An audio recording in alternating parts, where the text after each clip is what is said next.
by the 19th of January or face a ban on the app.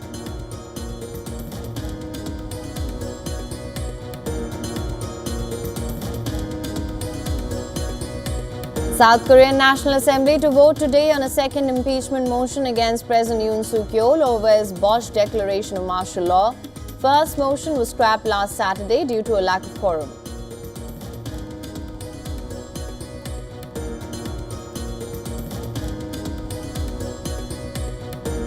Argentina's President Javier Milei meets his Italian counterpart Giorgia Meloni in Rome. Meeting comes amidst reports that Italy's government has granted citizenship to Milei on account of his Italian family roots.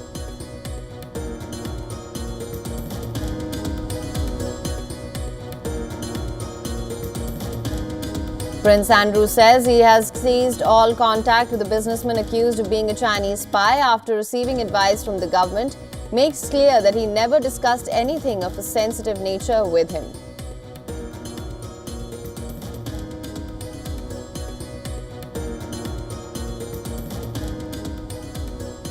Georgia's political crisis deepens as the new pro-Europe protests grip capital Tbilisi ahead of controversial nomination of a far-right government loyalist as president.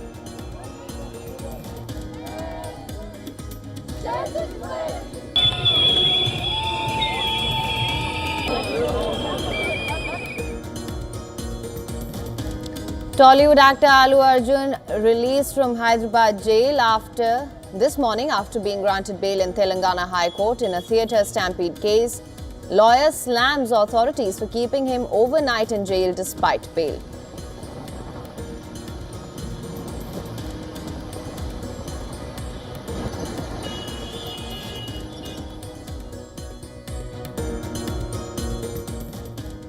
All right, starting with news from Israel. Israel has ordered troops to remain in the unpatrolled buffer zone between Israeli and Syrian forces on the strategic Golan Heights throughout winter. This following the collapse of the Bashar al-Assad regime in Syria. Israel seized the buffer zone last Sunday, hours after Assad was ousted, claiming the move was essential for security. Since then, Israeli forces have launched hundreds of strikes on Syrian military targets, including chemicals, weapons facilities and air defenses, to prevent them from falling into rebel hands. The deployment comes as Israel continues to withdraw troops from southern Lebanon after months of fighting Hezbollah and while the war in Gaza persists. Prime Minister Benjamin Netanyahu's office said the buffer zone is temporarily under Israeli control till a committed force can guarantee security under the 1974 Armistice Agreement. The United Nations and international leaders have criticized Israel's actions, calling them a violation of Syria's sovereignty and armistice terms. The UN Secretary General has urged all parties to respect the ceasefire and restore stability in the region. Israel claims that it is focused on preventing strategic or chemical weapons from falling into the hands of rebel groups that could pose a direct threat to itself.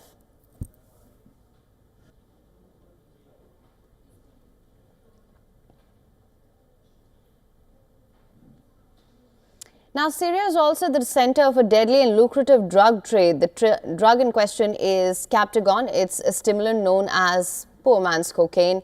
What started as a medical drug in the 1960s, it's now turned into a $1 billion illegal trade, with Syria being the main supplier. Reports and investigations point to Syria's government, with President Bashar al-Assad's brother Mahir and his military units at the heart of the operation. Accusations claim that the Assad regime turned Captagon trafficking into a major source of income, helping them sustain the regime during years of war and sanctions. The United States has been vocal about Syria's role in this crisis. Officials have linked Syria to the rise of Captagon.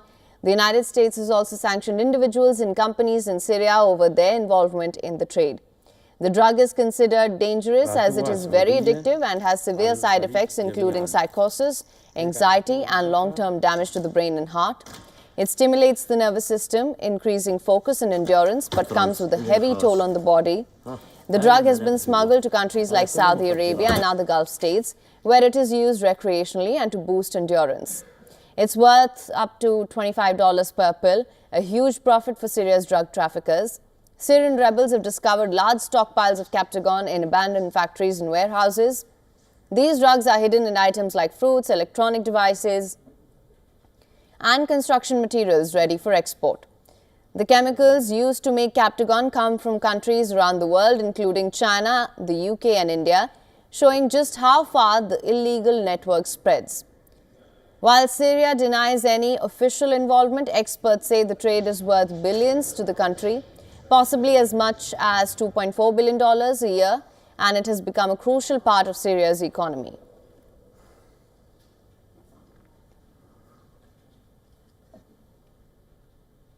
Now, the Kremlin has praised Donald Trump's opposition to Ukraine's use of US weapons to hit Russia, saying the criticism fully aligns with Moscow's position. Now, Trump had said that using the weapons to hit deep into Russia was a foolish idea. Kremlin spokesperson Dmitry Peskov has responded, saying it is obvious that Trump understands exactly what is escalating the situation. Trump is set to regain office in weeks from now and has vowed to end the nearly 3-year-long conflict at the earliest. Moscow's position on the conflict's escalation came hours after it pounded Ukraine in one of its largest missile attacks ever. Russia launched a massive aerial barrage on Ukraine, targeting Ukraine's energy grid as temperatures dropped below freezing point. Moscow fired 94 cruise and ballistic missiles and nearly 200 drones and has called this a retaliatory strike for Kyiv, firing US weapons on a Russian airfield earlier this week.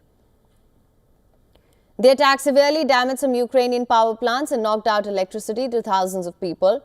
President Vladimir Zelensky has said the attack shows Moscow has no interest in peace. Ukraine's energy system has already suffered 11 waves of attacks this year, which have caused widespread damage and lengthy power cuts all over the country. The conflict's global implications continue to mount as well. Serbian President Alexander Vučić has warned that the US plans to impose sanctions on the country's sole gas supplier in the coming days due to its Russian ownership. The firm is the sole supplier of gas to Serbia and the majority owner of both gas pipelines that transport gas from Russia to households and industries in Serbia.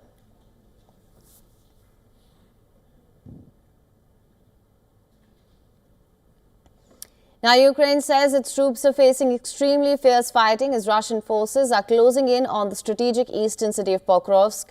It has also called for unconventional decisions to bolster Ukrainian defenses. Our next story looks at the state of affairs on the battlefield and the impact the Russian victories could have for Kyiv. Take a look.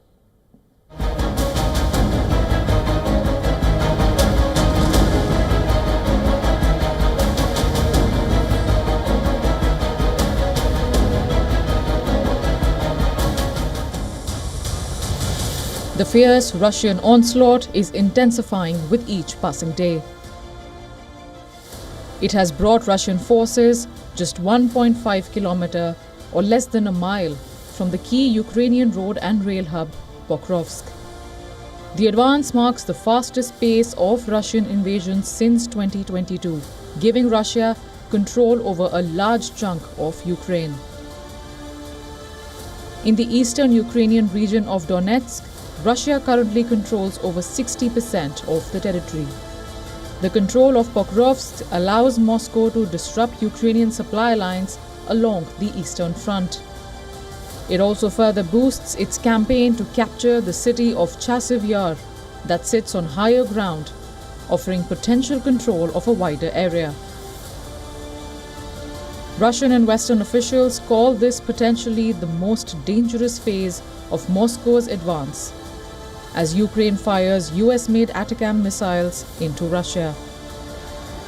NATO countries bordering Russia, like Estonia, are watching the developments with increasing concern, pinning their hopes on global intervention to secure peace. Estonia is a neighboring country of Ukraine. We have been supportive for Ukraine, like 3.4% of our GDP. But also we understood that Russia will commit this aggression already years ago, and Russia will remain an aggressive country. But Estonia is the member of NATO, member of European Union. We have US, British, French troops on the ground ready to act. So I think that Russia has no plans to attack us directly. But we have witnessed different hybrid attacks and cyber attacks 24/7 from Russia. So we know that Russia is a very aggressive country.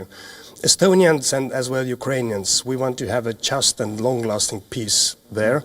But I don't see that Putin has changed the goal. And let's hope that we will have this peace. Russian sources claim that Kremlin's forces have captured over 100 square kilometers in the past week and nearly 250 square kilometers altogether in November.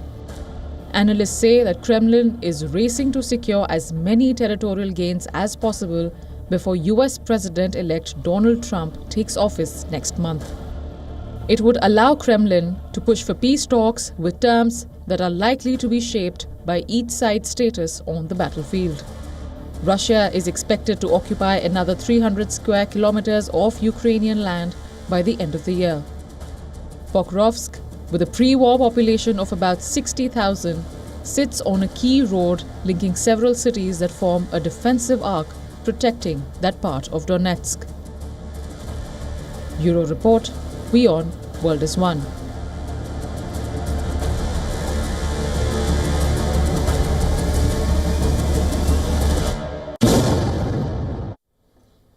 And South Korea's President Yoon Suk-yeol faces a second impeachment motion just a week after attempting to impose martial law in the country. Voting is scheduled to take place at 8 a.m. GMT. South Korea's main opposition party, the Democratic Party, along with 5 other opposition parties, submitted the motion, arguing that Yoon's move to impose martial law violated constitutional and other laws. The second impeachment motion against Yeol was formally submitted in the South Korean parliament on Friday. And this comes after Yeol survived the first impeachment motion as the ruling party boycotted the vote. 7 ruling party lawmakers have pledged to support the impeachment against Yoon. If the impeachment is approved, it will move to the Constitutional Court. The court will have 180 days to decide whether to reinstate or remove Yoon from office. At least 6 votes out of 9 judges are needed to upvote the impeachment. If upheld by the court, the Prime Minister will serve as the acting leader and elections must be held within 60 days. In that case, Yoon will be the second president to be impeached since former President Park Geun-hye in 2017. Under South Korea's constitution, 2/3 of the National Assembly members have to vote to impeach a president. At present, the total number of seats in the Assembly is 300. Numbers needed for impeachment is 200. Opposition has a strength of 192. They need the support of 8 for impeachment. Earlier on Thursday, Yoon made a public statement defending his decision to impose the martial law in the country and said that the move was meant to protect South Korea's democracy. He also pledged to fight attempts of impeachment against him. 매우 송구스럽게 생각합니다. Now, Somalia and Ethiopia have finally agreed to resolve their long-standing dispute over Addis Ababa's plans to construct a port in a breakaway republic of Somaliland. Following their talks in Turkey, Ankara's Somalia President Hassan Sheikh Mohamud said that his country is ready to work with Ethiopia. Ethiopian Prime Minister Abiy Ahmed said his country's efforts to secure a reliable access to the sea did not threaten Somalia. He added that the two nations had addressed the misunderstandings that had cropped up over the past year. Turkish President Recep Tayyip Erdogan welcomed what he called a historic agreement that is expected to eventually ensure landlocked Ethiopia's access to sea. Speaking at a joint press conference in Ankara, Erdogan thanked Somali President and the Ethiopian Prime Minister for their reconciliation. Buyurun.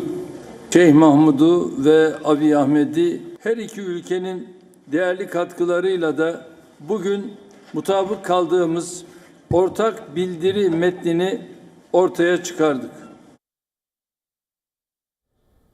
The Somalia-Ethiopia feud began on New Year's Day when Abiy signed a controversial deal with Somaliland to lease a 20-kilometer section of its coastline for 50 years to set up a naval base.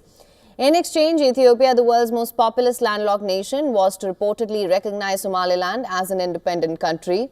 Although Addis Ababa never explicitly confirmed this, Somaliland, that broke away from Somalia over 30 years ago, has long been pushing for recognition, but Mogadishu described the move as an act of aggression.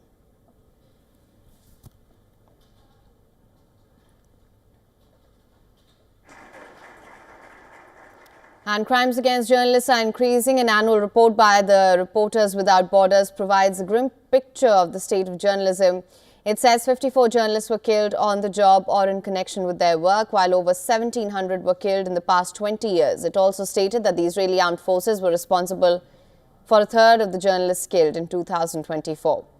TNE report found that Gaza, the most dangerous region in the world for journalists, this year 18 journalists perished under the bombs of Israeli armed forces, while more than 145 journalists were killed by the Israeli army since October 2023.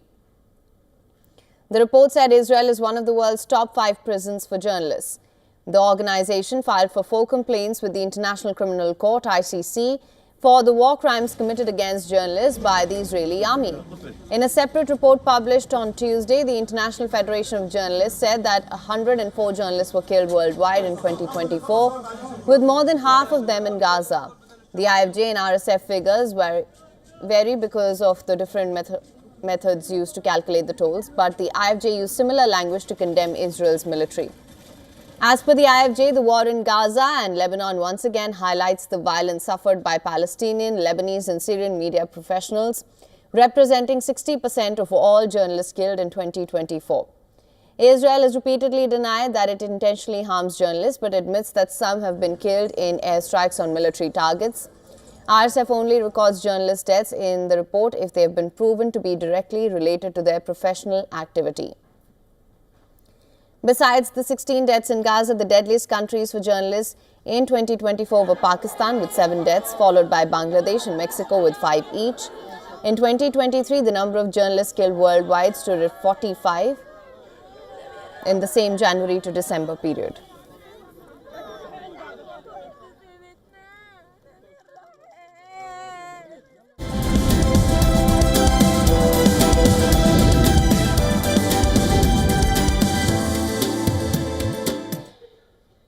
Now, Russia faces a triple threat: rising inflation, soaring defense spending and tightening household budgets, with inflation expected to reach 9% this year and interest rates climbing to 21%. Many Russians are struggling to afford daily necessities. Take a look at our next report for more on the cost of war. Russia's economy is facing severe inflation, driven by soaring defense expenditures linked to the ongoing conflict in Ukraine. Pensioners and low-income families are struggling the most, with essentials like medicine, meat, and clothing becoming unaffordable. Defense spending for 2024 is projected at $125 billion, representing over 6% of the country's GDP. This accounts for nearly 40% of the total state spending, a 70% annual increase. To combat inflation, Russia's central bank has raised its key interest rates to 21%. The highest since 2003, making loans prohibitively expensive for consumers and businesses. In small towns like Dedovsk, 30 kilometers from Moscow, the effects of inflation are harshly felt. Pensioners Zenaida Kudryavtseva lives on just 16,000 rubles, and that's about $150 per month. Rising prices mean she can no longer afford necessary medications or new clothes. I limit myself in many things now. I don't buy beef, it's expensive for me. I still buy chicken for soup, milk and bread. I rarely buy cottage cheese either, because everything is very expensive. I buy just enough so that I don't starve to death. I'm telling you honestly.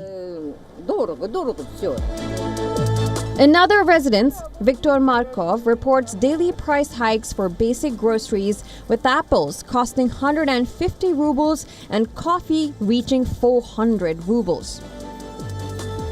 Defense spending has surged to support the conflict, but everyday Russians are left paying the price.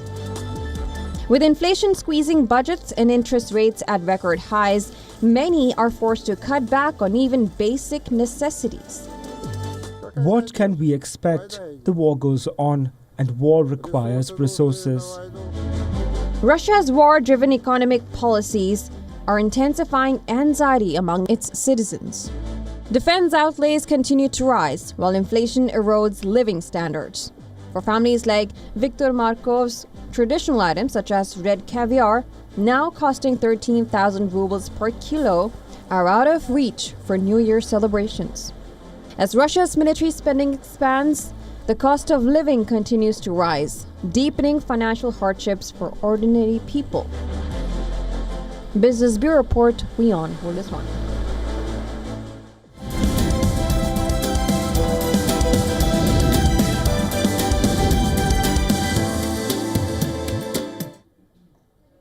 India's D. Gukesh has been crowned World Chess Champion. The 18-year-old has become the youngest chess champion in history after defeating champion Ding Liren, in the final game of the series. Gukesh was awarded the trophy at the closing ceremony of the FIDE World Championship in Singapore.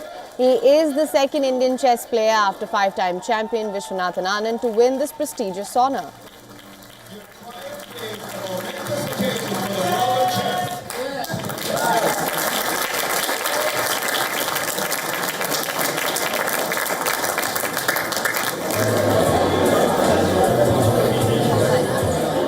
This journey has been nothing short of a dream, and there were many ups and downs, and many challenges, many beautiful moments, many setbacks. But I wouldn't change a single thing that has happened in this career so far. A video of Gukesh handing over the trophy to his parents after receiving it is going viral on social media. The Indian Grandmaster started the championship on the back foot, suffering a defeat in the first game. He quickly recovered, leveling the series in the third round. Gukesh took the lead in the 11th game, only for Ding to strike back in the next game. He's only the second Indian to win the World Championship after five-time champion Viswanathan Anand. As I mentioned, the 18-year-old entered the tournament as the youngest challenger after winning the Candidates Tournament. Now, this isn't the first time Gukesh has created history. He became India's youngest Grandmaster ever at the age of 12, missing the tag of world's youngest by mere 17 days. He had Anand as the country's top-ranked player for the first time in 36 years in 2023.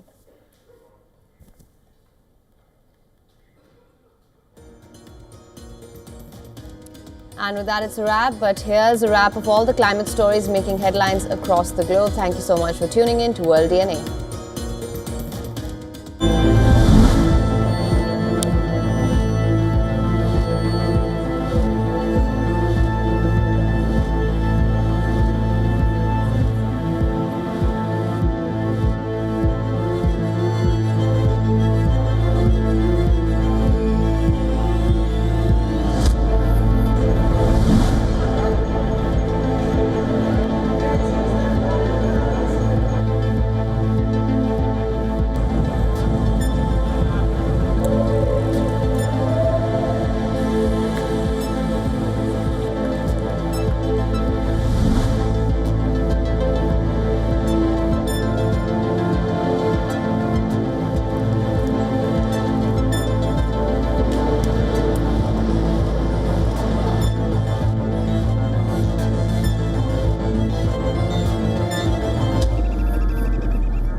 Know more, understand better, think ahead.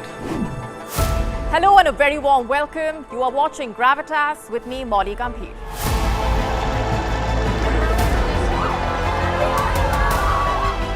Get the facts, not the bombast. On the 26th of March, dynamic pricing, Baloch separatists,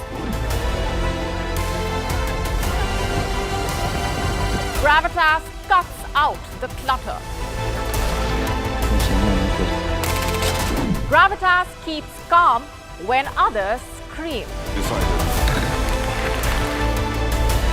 Gravitas brings news to life.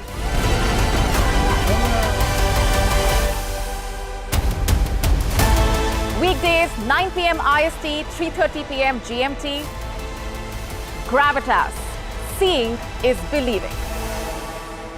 The time is now. Your vote is your voice. Ghana ushers in a new chapter of its democratic history with the election of NDC's Professor Nana Jane Opuko Agyemang as the country's first female vice president-elect. She will serve alongside returning President John Dramani Mahama.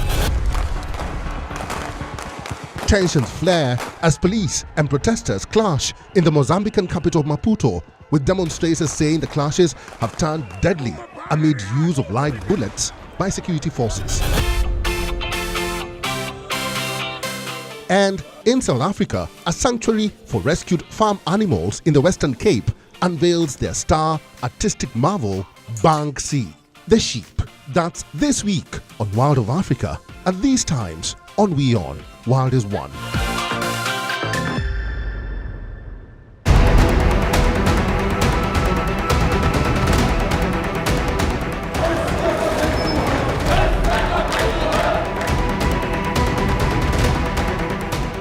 This week on the West Asia Post, a journey marked by drastic shifts. Once a symbol of modern, prosperous nation, how did Syria go from a place of promise to the war-torn landscape?